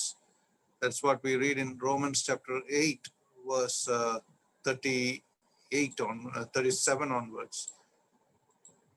So we had seen the three important great aspects that God has given us: faith, hope, and love, of which love has the highest priority. And with this thought in our mind, how do we face trials? That is one thing that is for sure which will happen in every dear one's life. Every believer, we have to be ready for trials. Anytime, any moment, trials would be coming in our life. So what is the positive approach we are putting into it? And that is what today's Bible study is about. We have to count it all joy. There's one thing we have seen, and let us not take it, rejoice always in the Lord. That is what is told. So let us not rejoice only when good things happen. Even when difficult times come, let us take it for joy in the Lord. Because remember, Apostle Paul was in the prison, when dirty prison, not the prisons like our days. In those Roman times, the prison was so dirty, stinking, and no light. In such a place was Paul there and writing this epistle. Philippians chapter 4, verse 4 is saying, rejoice in the Lord always. So conditions may not be favorable, situations may not be favorable, circumstances may not be favorable, but still let us be joyful in all trials. And these trials would make us more blessed in God. That is what the patience, it worketh great things. So let us pray for wisdom if we lack it, so that God will give in abundance. Our God is not as we go to the ration shop in our country or any place. It's not little by little he gives. If we ask for 2 rupees, he may give so much. But God, when he blesses us spiritually, it is even more. So don't underestimate God's power. That is where we fail. We are like waves going this side and that side. And sometimes that would be very wrong in our life. Then we may have a wrong output in our life, spiritual walk. So let us remember all this, that let us ask God if we lack anything in wisdom, so that God would grant liberally all that is required. May these thoughts, blessed thoughts that we have learned today evening from James chapter 1, verses 1 to 12, it speaks a lot. There are more that we can learn from this. We can, after this Bible study, you can go and read the Word of God, the Bible, the Holy Bible, and understand better as the Holy Spirit leads you and gives you more understanding from the Word of God. So I thank Brother Dharmaraj from Mavelikara, Kerala, for having come and joined, and in all wonderful strength of God, being able to deliver the Word of God, the Bible study. We praise God for that, and may God continue to use our dear brother wherever he goes, so that the name of the Lord would be glorified through him. Thank you, Brother Dharmaraj, once again. This day you have joined. May the good Lord be with you. Now, we also, we thank you, Brother Dharmaraj. We thank you from the deep, from the bottom of our hearts. So this day also we had with us our my dear personal friend, Samuel Martin. Also, he had translated the Bible study from English to Tamil. May the blessed Lord use him more and more in the days to come, and use him in a blessed way. So these things which we learn from the Bible study are translated in Tamil, whether it's Malayalam or whether English is translated to Tamil, for each one of us to understand and give glory to the Lord God. Now, we also give glory to God for Jabasingh brother from Kadalur for the songs he had sang and been with us this evening time. We give glory to God. Thank you, dear brother. May the good Lord be with you also. May the Lord bless you. We thank and praise God for each one of you for joining in, and definitely God had spoken to your hearts. He should speak, and if this doesn't speak, then we should pray to God, Lord, speak to me so that I may be a useful vessel, a useful tool, a useful instrument for you in the days to come. So that kind of attitude let us be. Ask God more and more so that he is liberal, as we have read in James chapter 1. And with these thoughts, we are closing down here. We thank all of you for joining from various places. We praise God for this. Now, with this, we are closing the evening Bible time. We ask for the closing prayer. Our dear brother from Trichy, Brother Satish, to close the meeting with the word of prayer. Over to Trichapalli, to our dear brother Satish.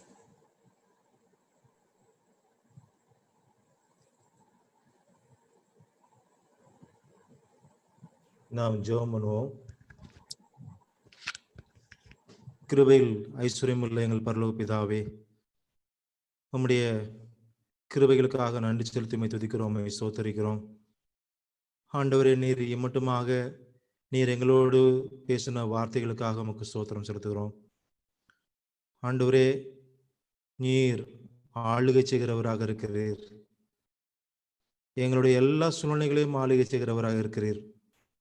எல்லாம் உம்முடைய கட்டுப்பாட்டுக்குள் இருக்கிறது. உம்முடைய கட்டுப்பாட்டை மீறி ஒன்றும் இல்லை என்று நாங்கள் பார்க்கிறோம். எங்களுடைய வாழ்க்கையும் ஆண்டவரே, சபையினுடைய எல்லா சூழ்நிலைகளும் உம்முடைய கட்டுப்பாட்டுக்குள் இருக்கிறது என்று நாங்கள் பார்க்கிறோம். கர்த்தாவே, நாங்கள் சோதனைகளை குறித்து ஆண்டவராக இயேசு கிறிஸ்துவினுடைய சகோதரனும் அவருடைய ஊழியக்காரரும் இருக்கிற யாக்கோப்பு சொன்ன வார்த்தைகளை நாங்கள் பார்க்கிறோம். அவர் சொன்ன ஆலோசனைகள் ஆண்டவரே பரிசுத்த ஆவியானவர் மூலமாக எங்களுக்கு கொடுக்கப்பட்டிருக்கிறது. பலவிதமான சோதனைகளில் அல்லது உபத்திரவங்களில் நாங்கள் அகப்படும் பொழுது எங்களுடைய கண்ணோட்டம் எப்படி இருக்க வேண்டும் என்று நாங்கள் பார்க்கிறோம். அநேக வேளைகளில் நாங்கள் உபத்திரம் வரும் பொழுது அதை ஒரு தெய்வீக கண்ணோட்டத்தோடு நாங்கள் பார்க்காமல் இந்த உலகம் பார்க்கிற கண்ணோட்டத்தோடு கூட நாங்கள் பார்க்கிறோம், அல்லது பிசாசின் கண்ணோட்டத்தோடு நாங்கள் பார்க்கிறோம். ஆகவே இப்படிப்பட்ட தவறுகளை எங்களுக்கு மன்னிக்க வேண்டும் என்று நாங்கள் ஜெபிக்கிறோம். கர்த்தாவே, ஆண்டவரே, நாங்கள் நீர் சிந்திக்கிற பிரகாரமாக நாங்களும் சிந்திக்க, எங்களுடைய வாழ்க்கையில சோதனைகள் எதற்காக அனுமதிக்கப்படுகிறது என்பதை புரிந்து கொள்ள எங்களுக்கு கிருபை செய்ய முடியாது நாங்கள் ஜெபிக்கிறோம். இந்த வசனத்தில் நாங்கள் இன்றைக்கு பார்த்த பிரகாரமாக நாங்கள் அது அனுமதிக்கப்படும் போது அதை நாங்கள் சந்தோஷமாக எண்ண வேண்டும். அது எங்களுடைய வாழ்க்கையினுடைய பிரோஜனத்திற்கு கொடுக்கப்பட்டிருக்கிறது என்று எண்ண வேண்டும் என்று நாங்கள் பார்க்கிறோம். அதை ஒரு சந்தர்ப்பமாக எடுத்துக்கொள்ள வேண்டும் என்று வேறொரு மொழிபெயர்ப்பில கூட அது எழுதப்பட்டிருக்கிறது நாங்கள் பார்க்கிறோம். கர்த்தாவே, ஆண்டவரே, அதிலே ஒரு நோக்கம் இருக்கிறது. எங்களுடைய வாழ்க்கையினுடைய குறைவுகளை களைவதற்காக, எங்களை சரி செய்வதற்காக, எங்களை பூரணராகவும் நிறைவுள்ளவர்களாகவும் மாற்றும்படியாக ஆண்டவரே எங்களுடைய வாழ்க்கையில நீர் அவைகளை அனுமதிக்கிறீர். அதன் மூலமாக நாங்கள் பொறுமை என்கிற அற்புதமான குணத்தை நாங்கள் பெற்றுக்கொள்கிறோம். அந்த பொறுமை எங்களுடைய வாழ்க்கையில ஒரு நல்ல நிறைவை கொண்டு வருகிறது கர்த்தாவே. ஆண்டவரே, இப்படிப்பட்டதான நோக்கங்களுக்காகத்தான் எங்களுடைய வாழ்க்கையில சோதனைகளை அனுமதிக்கிறேன் என்று நாங்கள் நினைக்கின்ற பொழுது நிச்சயமாக அதை சந்தோஷமாக எடுத்துக்கொள்ள வேண்டியவர்களாக நாங்கள் இருக்கிறோம். ஆண்டவரே, எங்களுடைய எதிர்பார்ப்பெல்லாம் நாங்கள் பூரணராக மாற வேண்டும், எங்களுடைய குறைவுகள் எல்லாம் நீக்கப்பட வேண்டும் என்பதே ஆண்டவரை எப்பொழுதும் சிந்தித்தவர்களாக இருக்க எங்களுக்கு கிருபை செய்வீராக. அது மாத்திரமல்ல ஆண்டவரே, எங்களுடைய வாழ்க்கையில இப்படிப்பட்ட ஆண்டவரே புரிந்து கொள்ளுதல் இல்லாமல் இருக்கிறோம். அநேக நேரங்களிலே எங்களுக்கு அறிவு குறைவு இருக்கிறது, ஞான குறைவு இருக்கிறது. ஆண்டவரே, நாங்கள் உம்மிடத்திலே நாங்கள் விசுவாசத்தோடு நாங்கள் கேட்க வேண்டும் என்று நாங்கள் பார்க்கிறோம். ஏன் எங்களுடைய வாழ்க்கையில இப்படிப்பட்ட ஒரு உபத்திரம் வந்தது, ஏன் இந்த ஒரு சூழ்நிலை வந்தது என்று நாங்கள் அறிவில்லாமல் இருக்கின்ற பொழுது ஆண்டவரே, நாங்கள் எல்லாருக்கும் சம்பூர்ணமாக கொடுக்கக்கூடியவராக இருக்கிற தேவனிடத்திலே நாங்கள் விசுவாசத்தோடு கேட்க வேண்டும் என்று எங்களுக்கு நீர் எங்களோடு பேசினதற்காக நன்றி செலுத்துகிறோம். நாங்கள் ஒருவேளை ஆண்டவரே கேட்காது இருப்போம் என்று சொன்னால் நாங்கள் தவறான முடிவுகளை நாங்கள் எடுத்து விடுவோம். கர்த்தாவே, நாங்கள் ஞானத்தை பெற்றுக்கொள்ள வேண்டியவர்களாக இருக்கிறோம். எங்களுடைய மதியினங்கள் எல்லாம் ஆண்டவரே ஒளிந்து போவதாக. கர்த்தாவே, உம்மிடத்திலிருந்து ஞானத்தை பெற்றுக்கொள்ளக்கூடியவர்களாக நாங்கள் காணப்பட ஆண்டவருடைய உம்முடைய சமூகத்திலே உட்கார்ந்து நாங்கள் ஜெபித்து தேவன் எதுக்கு எங்களை அனுமதித்தார் என்பதை புரிந்து கொள்ளக்கூடியவர்களாக காணப்பட எங்களுக்கு நல்ல ஞானத்தை தருவீராக. ஆண்டவரே, நீர் எங்களுக்கு வெளிப்படுத்தக்கூடியவராக இருக்கிறீர்.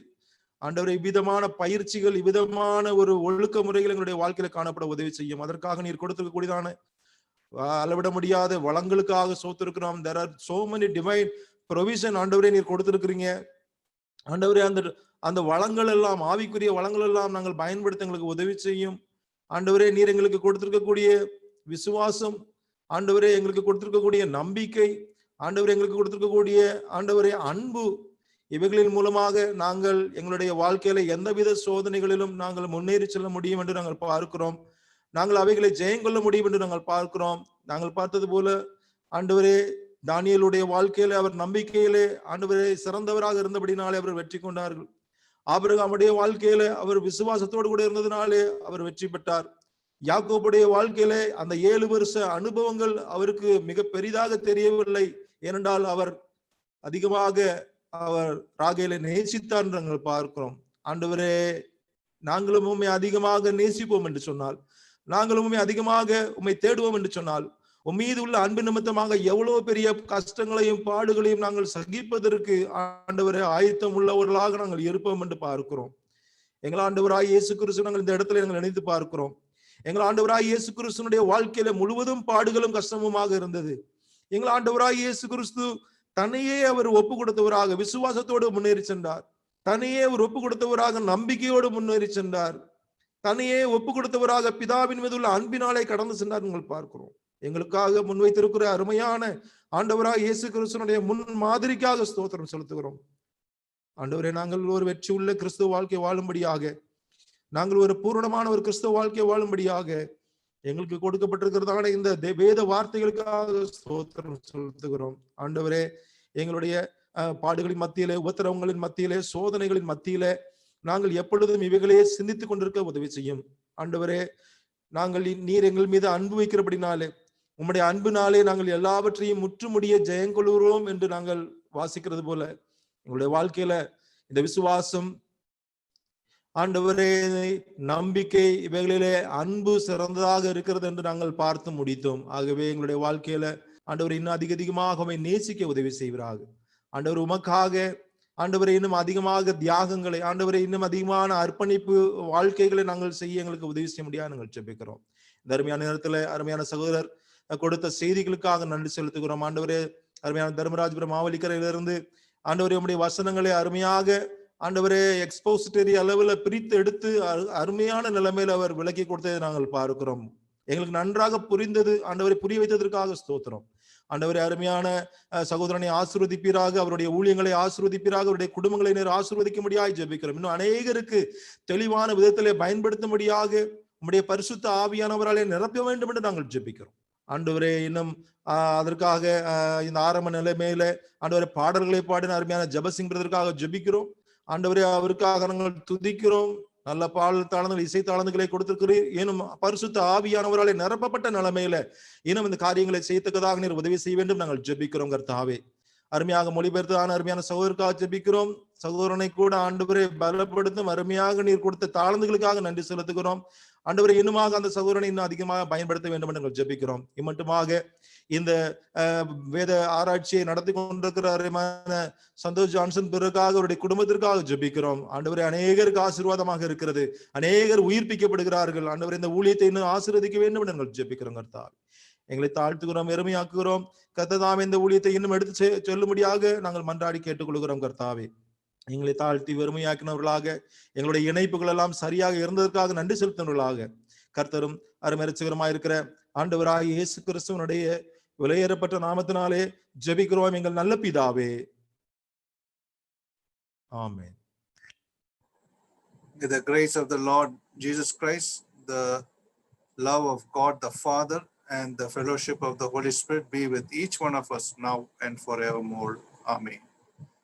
Thank you all once again for joining with us. God willing, tomorrow evening at 6:45, again we would meet one another in this manner to learn the word from this portion. Till then, let us give glory to God and be prayerful in the presence of the Lord. Till then, God bless.